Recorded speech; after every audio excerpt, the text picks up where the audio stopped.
Welcome back, Dribbling Around, episode 24. Dane Richardson, Connor Glenn, Jaden Becker. A lot of exciting stuff coming your way. Check out our social media. A couple interviews coming soon. Got another list coming your way. Might anger some of our followers. It should be on our Instagram in a few days. But more with the coaching carousel in the NBA. Getting right into that. Silas, longtime NBA assistant. His dad, Paul Silas, was a head coach for a long time in the NBA. Actually, LeBron James' first head coach when he was in Cleveland. But Silas hired as the new head coach of the Houston Rockets. A lot of people thought it might be Jeff Van Gundy. If it didn't work out there, Daryl Morey left for Philly. We'll talk a little bit about that in a minute or so. But Connor, I'll start with you. Silas, Houston, it's tough to see the direction going with that franchise, but do you like this hire? Yeah, I mean, you said it. It's tough to see the direction, especially without a GM, I think. I don't think they've really replaced Daryl Morey in the capacity that they need to. And I honestly was expecting that before the head coach hiring because the owner made it sound like, okay, this was Morey's hiring, so it might just be the next GM's hiring. But obviously, that's not the direction they went.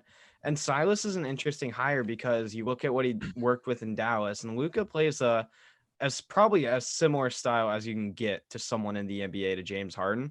And then I think he had experience in Miami. So he obviously knows how to kind of tame those star egos, just working with Braun, that big three there. So this is going to be an interesting experiment. I do kind of like the unorthodox approach for Houston, just because I think if they went for one of the Van Gundys, I think it would have come off a little desperate, honestly. Just like, okay, we need a big name coach. But no, I think this is a good under the radar hiring, and I think it could pan out for them. Do I still see them as a top 5 team in the West? Probably not, but I mean they're still definitely a playoff contender. Jaden. Yeah, Connor, how you put it, I think that's one perspective to how I look at it. But I feel like this is just what happens when you wait too long to get a coach, or you just do things in the wrong order. Because if once you get that GM in there, if the GM don't like the coach, then right now you already have a mismatch as soon as you start right away. So it obviously they didn't fill more shoes like how they wanted to in the GM position. So my question is now, what is the move going forward? The future is sort of blurred for me, if that makes sense. You know, you don't really have a stable guy in that the coach will say, hey, we never know. We could start going into the All-Star break next season, and he's a superstar, he's a great coach, everyone loves him. Yeah, we could be having that conversation as well. But as it stands right now, it's sort of a oddball decision to make have him as your head coach. You know, he's been around the league a little bit, but I don't know if I would put him up there at all, the upper echelon of maybe options, to have at the coaching position. He has the experience, which Yeah. is a lot of upside. But the problem is with me, it's not Silas. I think this could be a great hire. I think it could be a good hire with a young team, especially like a New Orleans or maybe even an OKC. I know, Connor, you could probably talk a little bit more about that. But the problem with Houston is Morey went all small ball. None of us had them in the top 10 in our power rankings, and deservedly so. Where is Houston going? How are they going to contend in the West? Are they going to try and get younger? It's not realistic for me to see James Harden win a championship with this team right now. It's not. And I don't think, as good as a hire, good as a coach Silas might be, I don't think that's going to push them to some ultra level. But we had this conversation like 2-3 episodes ago. The window has closed, and now the new window needs to open, and that's going to look very different. Hopefully, it's going to look very different than what the new window, what the old window was, because that was a definite experiment, and the experiment that some people will say didn't work, but they got close. Definitely got close. If one or two people were healthy against that Warriors series, you never know. Could be raising a banner over there in Houston, but. Yeah, the new window is going to have to open, but I don't know if it's going to be anytime sooner with these players. I don't think it will, but in order for a new window to open, they might have to trade James Harden. And someone I think that might be interested in doing that is Daryl Morey. And Daryl Morey's gone. He went to Philadelphia. That fit boggles my mind because you got small ball, you got shooting, and then you throw Daryl Morey with Ben Simmons and Joel Embiid. Doc River. All right. Doc Rivers. Connor, I'll start with you. You had a reaction right away. Daryl Morey to Philly. What about it? It was more so to your James Harden to Philly kind of trade rumor thrown out there. I don't like that at all, and I don't think it's realistic at all. However, I don't hate the fit just because like Daryl Morey is a smart guy. It doesn't matter what he did in his past job. He knows how to build a team that should be able to contend, because obviously we saw Golden State really get scared. And then this Houston team was solid. Unfortunately for them, the break messed up with them. And then Russell Westbrook ultimately getting COVID and injured definitely hampered his play in the bubble. So that really left a bad taste in our mouth, not just with him, but also with that team in general. So I'm going to trust the process here a little bit. But again, none of us had the 76ers in our top 10. I think they're probably 14 or 15 for me, just kind of going off the top of my head. Houston might be 1 or 2 a little bit higher, just because I think they have better star players. However, I think that we could see either Simmons or Embiid get traded by the deadline. And I'm not just saying, like, obviously we could, but no, I'll say it now. I only expect one of them to be on that team by the deadline. I mean, sorry to cut you off there, Jaden. I mean, you got to remember Ben Simmons, like, they were really close to beating Boston a few games in that playoffs, and they didn't have Ben Simmons. So if they did they push him to say, like, that's a first round matchup, though. I know. I still think, like, I want to wait and see a little bit, because I still think, like, when that team is fully healthy, they're pretty darn good. That's a really weird roster construction. It is. But Jane, go ahead. I laugh because I feel like if there's any of our teams, like if this was maybe not the Lakers, because that's a different story, but if it was the Thunder or the Knicks or something like that, we would be pretty happy of what they're doing in the executive position. You know, look at general manager; they're putting a general manager knows how to put together a team and somewhat creatively as well. And then you look at the head coach that they got. You know, that's a great alignment as well. You know, the championship winning coach. So you know, you're putting together the Thanos rings or the Thanos gems of executive staff, if you will, and you put that all together, and then hopefully aligns with the roster construction. It's just we look at it so weird because you don't think of those guys being able to match up. It's like trying to put a square peg into a round hole. You try to match it up with that 76ers squad that we've known, and that some people say know and love. We've known and hated because we just don't like the 76ers. But maybe that's our bias. But it's just very weird to see that all come together. But I feel like if you have the right artist, if you will, and they're able to construct something out of what they had with the 76ers, just put it in the right, just mold it just the way that they need to, put in the right pieces, then the 76ers are a legit squad, 100%. I think a lot of 76ers fans are very happy because of the potential that they see in the executive position. You know, some of us would die to have that type of knowledge and prowess and experience at the executive level. So I give a ton of credit to the 76ers just to go out for those names. It's just weird how the names collide right now over there in Philadelphia.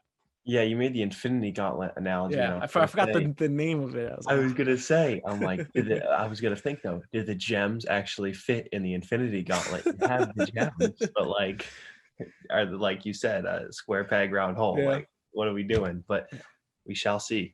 Yeah, we got to move on because we have something that's going to piss you guys off again for another straight week, because obviously not everyone likes Mike leaving the Clippers out, Dane putting the Celtics at high. Jane, you didn't really have anything controversial, but let's because I felt like I made a fair list. I didn't try to make anybody mad. Everything I put was at least there. As fair, we are now doing a series. Who had voted the best list on Instagram? Who had the most? It was pretty even. It was pretty even. I think my God, it was Jaden. It was me. I didn't check the results like towards the end, but no, moving on. We're going to start a new series, top 30 players in the NBA. We'll drop 30 through 21 this week, 20 through 11 next week, and then the last 10 2 weeks from now. So just kind of starting, where do we want to start? Do we want to start at 30? We have a couple 30. honorable mentions each. All right, we'll start at 30. Start at 30. All right, I'll just go first. I have Chris Middleton at 30. I forgot about one player in, and Dane already forgot about a player. Go ahead. No, listen, I'm going to go through this whole list. If I forgot somebody, and maybe there's a reason why I deserve to forget somebody. That's how I'm going to look at it. Actually, am I doing like my 30 through 21 right now, or are we going? No. 30, 30. So I said Domantas Sabonis. I have him at number 30. I think he had a very good season. On my list, he's second in total rebounds behind Giannis, so I have obviously up higher on the list. But you know, he was a really main focal point for what he needed to do in that offense. And obviously, he was a great scorer, especially get down low in the paint, got very dirty, and he was very, very tough down low. Honestly, not dirty in the sense of playing dirty, but he was very able to get down low and score very effectively down low in the paint. So very happy have him on the list. Number 30, that's a very solid spot for him, and a great way to start the list for me because there goes nothing but up from here. I feel like. Yeah, I like Sabonis. I'll mention him a little bit later, probably pretty soon. 30 for me, I really wanted to include this guy, Kyle Lowry of the Toronto Raptors. The reason why, and he is a little high, but he is the heart and soul of that Raptors team. You can look at any analytics you want. You can look at any like super sabermetrics or whatever. This guy plays his heart out every single game, whether it's setting charges, playing hard defense, leading the offense, shooting threes. And if it weren't for him, the Raptors don't win that championship. I get Kawhi led them, and they don't nearly make it as far against the Celtics. They almost beat the Celtics purely because of how great he was and how hard he played. That's all I got. 29. What do you got, Connor? 29, I've got a guy that these next two guys are ones that I really wanted to leave out of my list, but that just would have been like way too much disrespect. So 29, I have Ben Simmons. It's just, he's just that good of a defensive perimeter player. And excluding him out of my top 30, I see a couple guys in my honorable mentions list that might edge him out offensively, like just shooting wise. But I mean, I know I've got to take off my kind of hater glasses to really just like, this guy is a top 30 player, at least fringe top 30 for most people. So I'm going to give him some respect here. Top 20. He's a top 20. Really? You haven't? I went to bed last night and I didn't have him on my top 41 list. I didn't have him on that. Yeah, I went to bed, and I thought about it. I was like, you know what? Yeah, I'm okay with that, because if I went through all these people and I still can run them on, I'm okay with that. And I don't want to spoil nothing, but 29, I have LaMarcus Aldridge. I'm a huge fan of LaMarcus Aldridge, and I feel like I need to put some veteran love on the list of the top there. And once again, another guy that he doesn't put up the crazy numbers. You know, he put 18 points per game, 7 rebounds, 2.4 assists. But when it came to shooting, he was a monster, 49% from the field. And on my list, funny enough, he's like, I think he ranks in the top 5 of 3-point percentage. I know he doesn't shoot as much 3-pointers as a lot of other players around the league, but still, when he shoots, it goes in. So very happy to have him on the list. Number 29, good spot for him. And also, I feel like with my list, I also try to well-round the league. I didn't want to just go very young. I wanted to put some big guys on there as well. I wanted to make sure I had the big guys some love. So I try to well-round it all. So 29, LaMarcus Aldridge. I understand that, and he was one of my honorable mentions, and I think I went with too many guards. But 29, Jaden, you already mentioned him. He's a guy from my closet, favorite NBA team, the Indiana Pacers, Domantas Sabonis, double-double machine. So good in the pick and roll. A little more aggressive defensively than a lot of people thought he would. Got a great touch with the left hand. Beautiful footwork inside when he gets the ball for pick and roll, and can hit the pop shot. He was an all-star this year. I don't think the injury was too serious that it's going to like hinder his performance next year. New head coach. So I have Sabonis at 29. I think he's going to be a multi-time all-star. Yeah, Jaden, just back to Aldridge. He was kind of one of those guys where as I was trimming my honorable mentions list down and down, he kind of lingered, and it was like I really wanted to keep on to him, but I ultimately trimmed my list to like 5, and then 2 other guys that are kind of like in a special category that'll make sense once we tell him. But no, at 28, I have Rudy Gobert. It kind of surprised me having him in Rudy like just Gobert? I'm just gonna say, I felt like I had to right some wrongs. Just like, okay, I can't like throw as much disrespect as I did last week, even though I still stand by my Clippers take 100%. It kind of surprised me to see that this, like, I forgot that this year was Rudy Gobert's first year as an All-Star, and I mean, no one counts on him to really carry that team offensively with Spida. But I mean, he still shot about 69% from the field, a nice shooting percentage, and then he's chipping in like about 13 boards all around the game too. So I mean, it's hard to really put a number on his impact, just because obviously we all know how good of a rim protector he is. And yeah, he does have some offensive warts, but I think he had a couple of really good games in the bubble. So I'm surprising everyone, including myself here. Rudy Gobert at 28. I had him at a 38. I had 38. Rudy Gobert, okay. yeah. I have Gobert at 33. So I don't know. I'm not mad with He that just range. missed the honorable He mention ruined- list. He But, ruined. yeah, was a he good- but you know me. Usually, I like to make these off of like how I feel about the person and stuff like. But no, I really try to get numbers Oh, based. So a Jaden little makes bit it more. personal. Usually I do. I think if you say a name today that Yeah, I if- think you're oh gonna my say, I God. will lose my mind. Or if you don't say it at all. If I'm thinking the name that I think you want me to say, but it's not going to be today.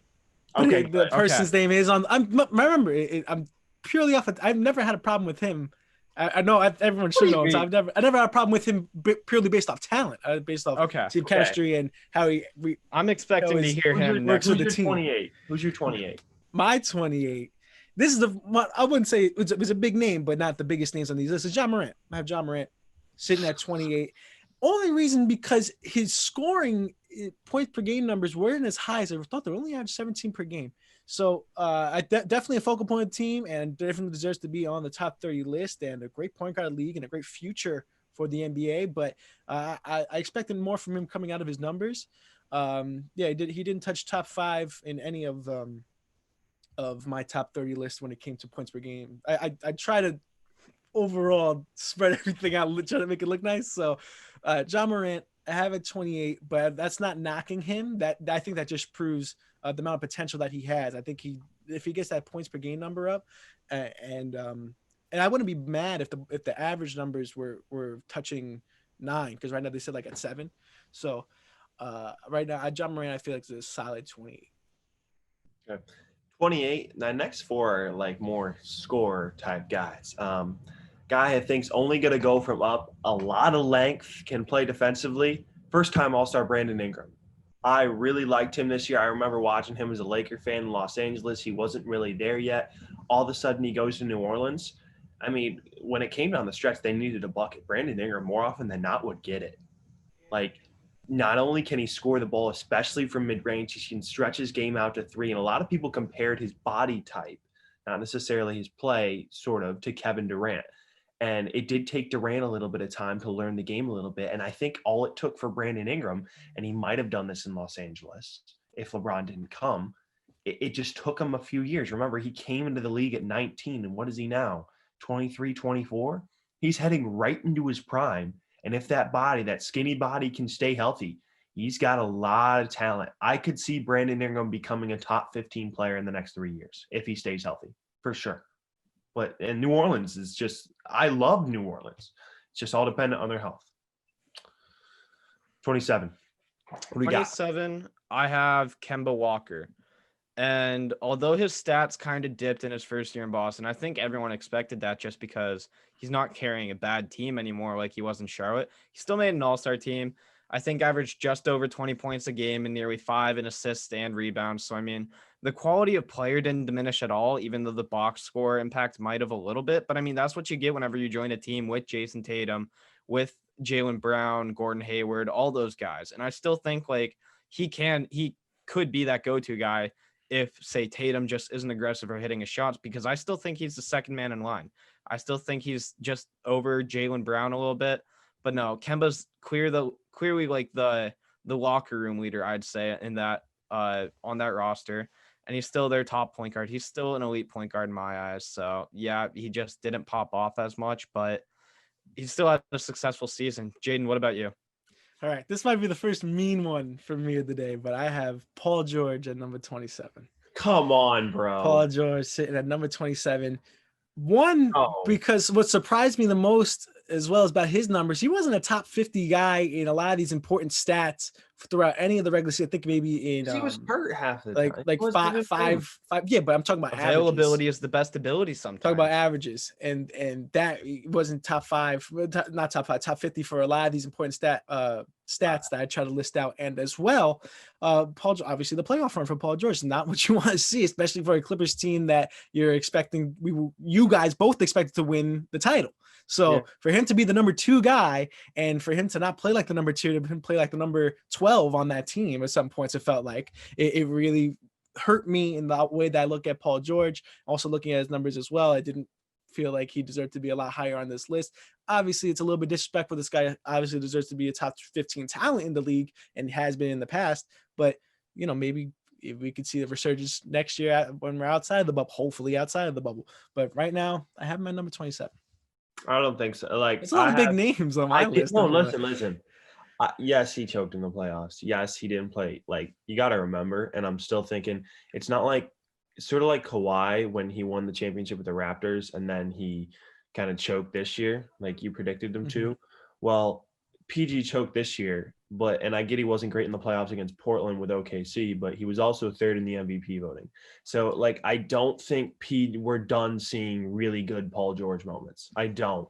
And I don't think so either. I'm just saying if going into next season, how it looks is like he's I understand. Top 30. I just think that's a little too much, but I think he's too darn talented. And his defensive, like, that's another thing that goes into it. His defense, he's one of the better two-way wings in basketball, and you don't see a ton of those. So I'm not saying his name today. I have a question. Go ahead. Would you rather have playoff P or Ben Simmons? Ben Simmons. Because I think arguably playoff P and Ben Simmons are kind of the same player at both. No, they're not. Well, I'm just saying, like, same. I can't count on George to get a bucket. I agree. I agree. Simmons. I don't want playoff P, and I don't want Ben Simmons. I want Paul George. That's what I want. I want regular Paul George. That's going to play very good basketball. Playoff P just doesn't play like Paul George. He plays lesser of himself for whatever. Ben Simmons is. They both play good defense. Ben Simmons plays great defense. Ben Simmons is a facilitator. But 27 for me. First time we've heard this guy's name. Really a knockdown scorer, helped them get to the Western Conference Finals a few years ago in Game 7 against Denver. Dame Lillard's shooting guard, CJ McCollum. I thought you said Dame Lillard. You really surprised me I got scared. I was about to punch my laptop. I thought you said Dame Lillard was at 27. I was about to. Lillard's shooting guard, CJ McCollum. Okay, all right. He's really, not on my list, but yeah, he's just a really good scorer. Overall, congratulations to CJ McCollum too. I just saw he got married recently. So CJ, hope you're watching the show. Congratulations on that, wifing your girl up. But yeah, fantastic score. That really is a huge 1-2 punch. Problem for them was really their defense. But when there's been multiple times when they need a bucket down the stretch, I mean, teams are going to double Dame. You have CJ, and you can trust him, and he can go do that. So I think that's a respectable choice. Moving on to 26, Connor, hit us up. Yeah, Dane, I have the most underrated player in the NBA. Dort. No, it's CJ McCollum. You said him before I could get to it. This guy is like the most slept on bucket in the NBA. Never an all-star selection. Still averages over 20. Like last 5 seasons, he's averaged over 20 points a game. And it's not just like, oh, he's just doing that. He's still getting close to like 5 assists, 5 boards. But this guy is so slept on. And yeah, you said it. He's not the issue with that Portland team. He actually played very well against the Lakers whenever Dame went out. I don't think anyone expected them to even have a shot at that point of the series, but he definitely didn't roll over, and he carried the Blazers to make those games somewhat competitive, or at least just make the box score look a little bit prettier. But no, CJ, I've been calling it for a while. He's been one of the most slept on, underrated players in the NBA, and I think he might have taken that title away from guys like Bradley Beal, D Book, just because we're kind of seeing those guys get their respect. We need to see CJ get his. Will that be in Portland? I think it will. I don't think they needed to move him. I just think like maybe Nurk getting fully healthy and conditioned is one thing, and then just like Gary Harris is looking good. Trevor Ariza is not Gary Harris. Gary Trent Jr. Oh, yeah. I love Gary Harris though. Same Gary. Gary Harris is one of my favorite players in the league. Right. Whatever. We gotta.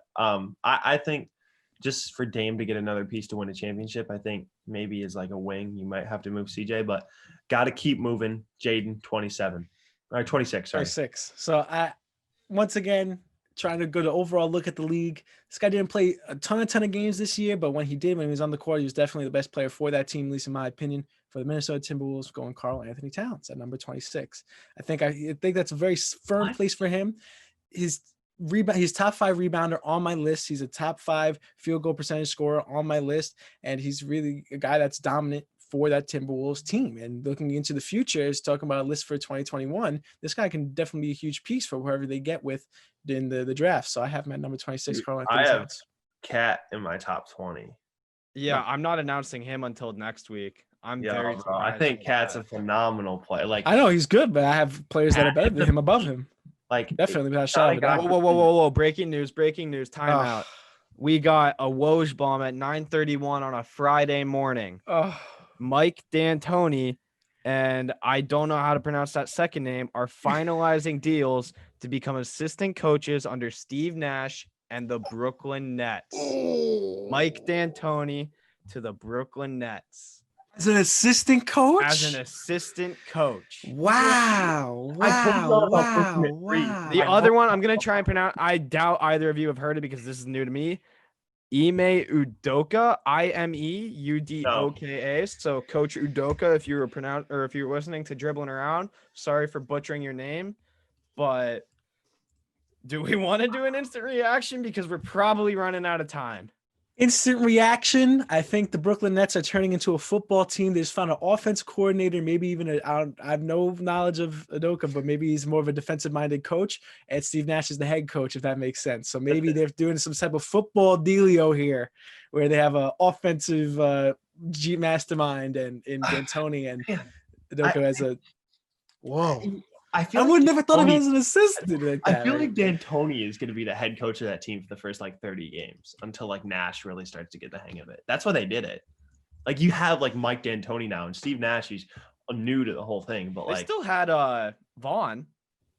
I think they promoted Vaughn like just. I gave him told a y'all pay about raise, Brooklyn but- 3. I think this only makes them better, but we got to keep moving. We'll probably talk more about it later. I think this kind of builds them also like a Big 12 football team, like all gas, no brakes. I think that's just Udoka kind of was- what they're going for. But they have defense. Udoka was an assistant coach for the 76ers. Okay. That's how he found his way. into Okay. the league. 26 Wow. for me. You guys are going to think this is so low. Trae Young. I'm not. That is pretty low. I'm not going to say it's low. Listen, he is so dynamite as a shooter. He's so good offensively. The nutmegs. And I get he needs some help. I think the Hawks are an up and coming young team. This guy's just a liability defensively. It's not like Steph. I guess you could say the same thing about him, but I don't think he's going to develop into Steph. Like what we saw from Steph, those back-to-back MVPs is something I don't think we'll ever see again from like a shooter in those type of seasons. But I need to see more from him in the defensive end and be more of a leader because I feel like the Hawks team, as young as they were, could have won more games this year. I was a lot higher on them going into the season and they were a disappointment for me. 25. Connor, what do we got? Yeah, Dane, you really need to stop stealing my picks right before I say them because I have Trae Young at 25. And it feels weird having like a near 30-point per game score at that low, but you said it. His defense, he's a liability on the other end, but he's definitely going to rise up. Like, obviously, this is a guy going into his third year, and he's already averaging 30. We already know the type of defensive player he is, and I think part of that Hawks record, obviously a lot of the onus falls on him, but they also didn't have John Collins for a lot of the season, and then they added a big piece in Clint Capella. So next year we'll probably get a more accurate valuation of where this Hawks franchise stands going forward.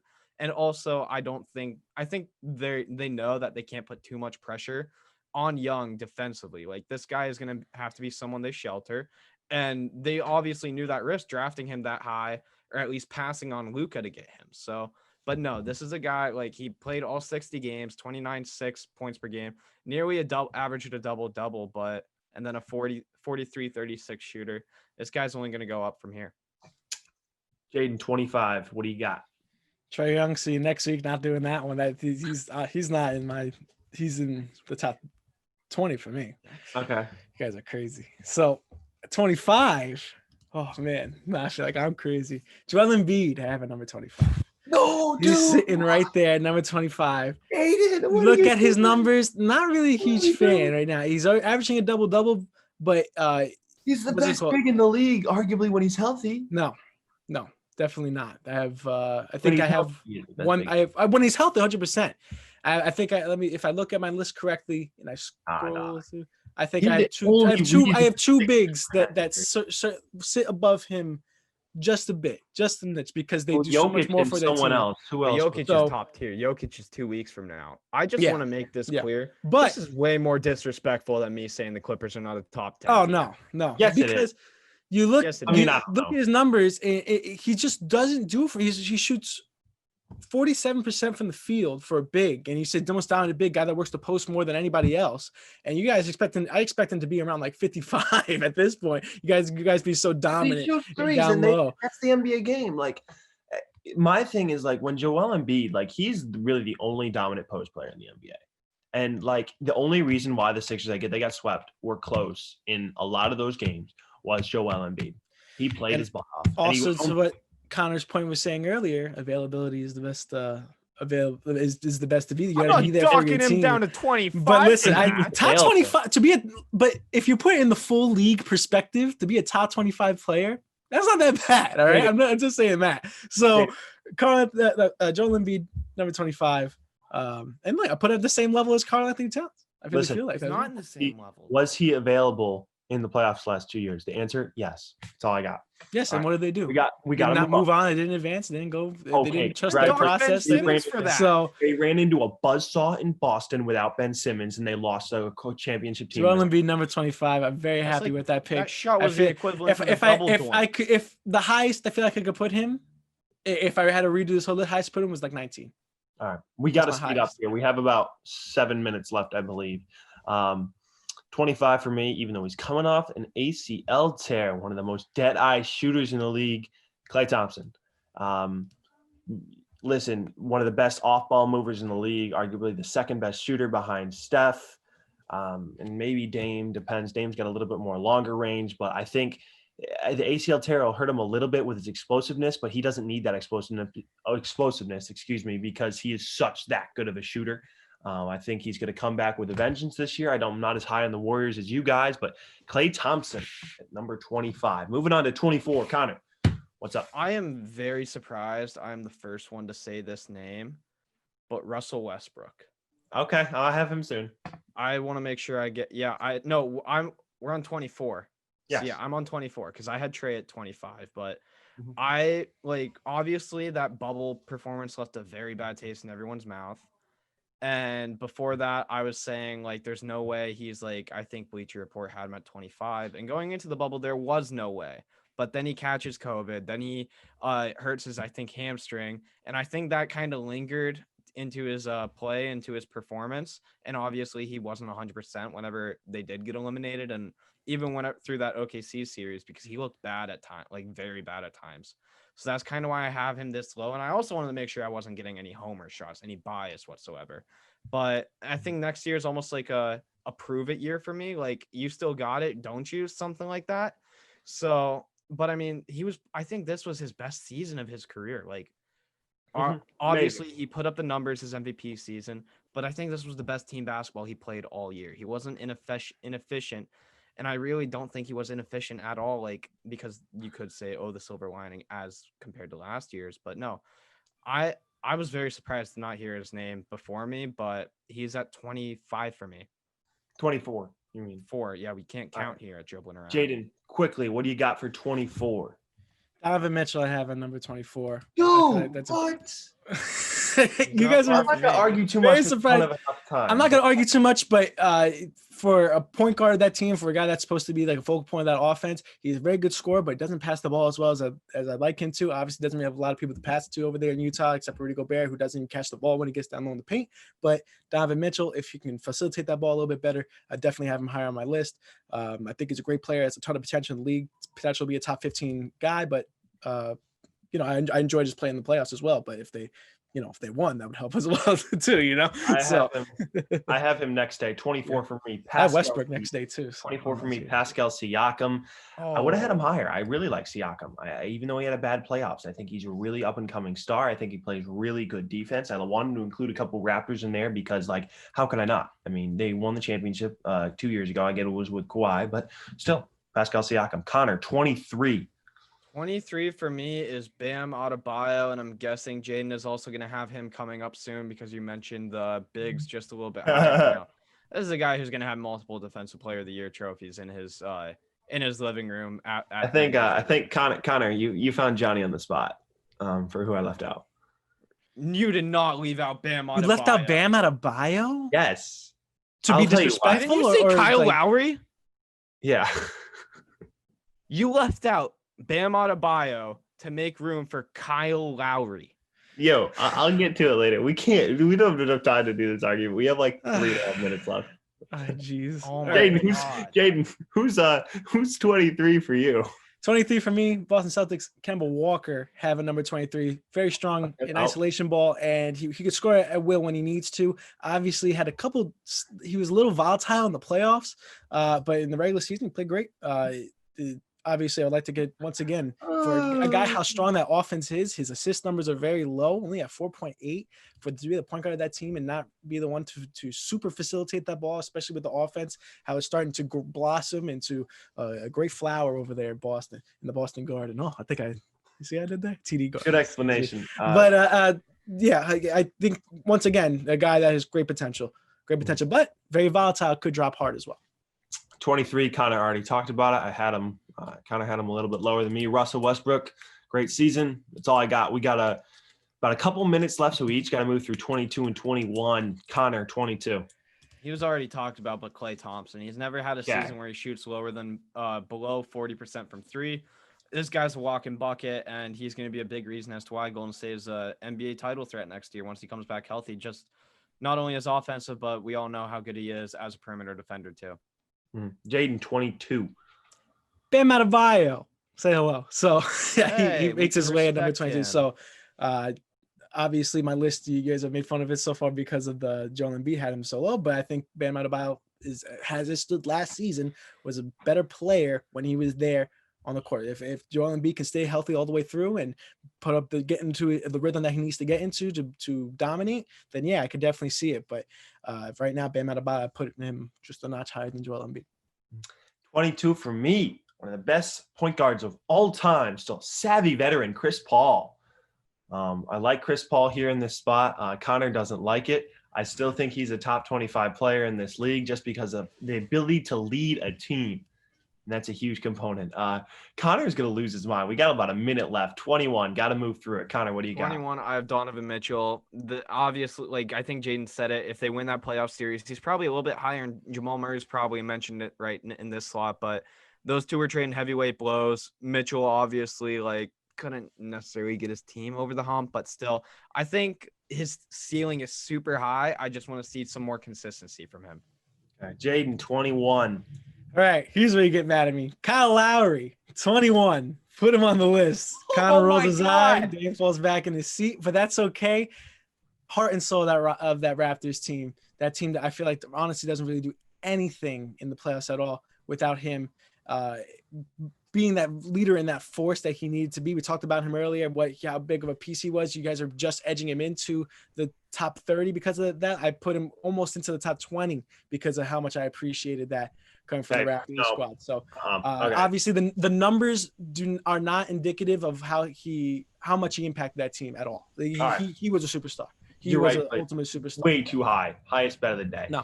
I should get way more love for this. 21. Last one. We got to go. Jamal Murray. Listen, I love Murray in the bubble, but I need more. Yeah. So that's as high as I can go. We didn't do honorable mentions. Honorable mentions quickly.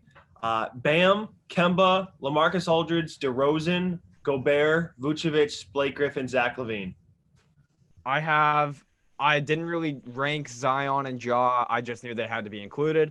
At 31, I have Sabonis. Next, I have Paul George, Kyle Lowry, Jaylen Brown, Brandon Ingram. Did not. You didn't include Paul George. What is wrong with you?